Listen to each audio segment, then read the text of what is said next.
ST નિગમ દ્વારા ભવનાથના મેળા માટે વિશેષ વ્યવસ્થા કરવામાં આવી।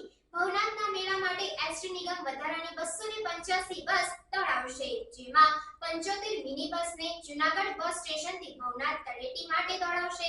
ગત વર્ષની સરખામણીએ શિવરાત્રીના મેળામાં 40% પેસેન્જર વધવાનો અંદાજ લગાવવામાં આવ્યો છે।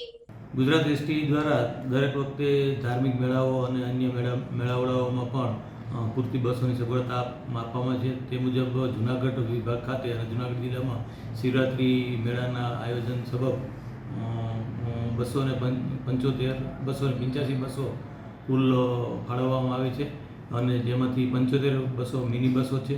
આ મિની બસોને ભવનાથથી બસ સ્ટેશન સુધી ચલાવવામાં આવશે। બાકીની 210 જેટલી બસો છે તેને ઓફિશિયલ એટલે આજુબાજુના જે ભાવનગર, અમરેલી, પોરબંદર, જામનગર વગેરે શહેરોમાં સંચાલન કરવામાં આવશે। ઉપરાંત અમદાવાદથી પણ સંચાલન કરવામાં આવશે।